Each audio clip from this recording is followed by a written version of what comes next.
Hello बच्चों, let's read the question. The question is rate of change of torque with deflection theta is maximum for a magnet suspended freely in uniform magnetic field in induction B when rate of change of tau with theta maximum कब होगा वो हमें बताना है, किस angle पे होगा वो हमें बताना है.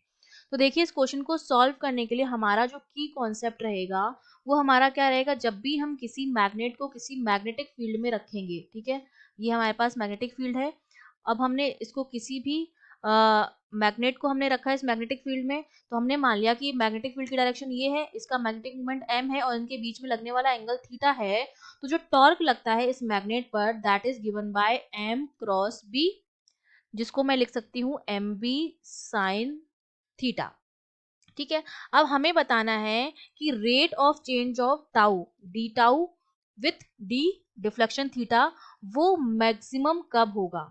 तो सबसे पहले हम D tau upon D theta की वैल्यू निकालते हैं. तो D tau upon D theta कितना आएगा. टाउ को हम थीटा के रेस्पेक्ट में क्या करेंगे, डिफरेंशिएट करेंगे.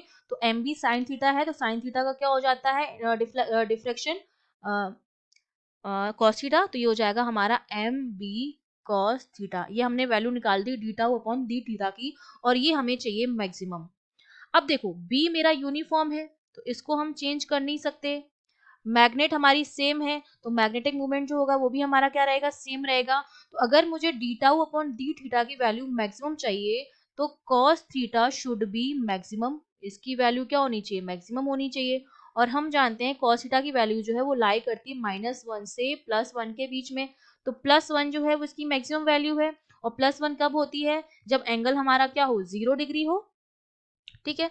तो D tau upon D theta maximum कब होगा, जब ये होगा एम बी कॉस 0 डिग्री. कॉस 0 जो होता है 1 होता है, तो ये आ जाएगा M V D tau upon D theta जो हो जाएगा वो एम बी के बराबर हो जाएगा, जो हमारी मैक्सिमम वैल्यू है. इससे ज्यादा value D tau upon D theta की नहीं हो सकती, क्योंकि कॉस थीटा जो है वो लाई करता है -1 से +1 के बीच में. तो +1 पर मैक्सिमम वैल्यू आएगी जो हमारी कितनी आएगी, एम वी आएगी, जो हमारी किस पर आ रही है, 0 डिग्री के एंगल पर आ रही है. 360 डिग्री के एंगल पर भी आएगी, लेकिन अगर वो ऑप्शन में होता तो हमारा 360 डिग्री हो जाता ऑप्शन.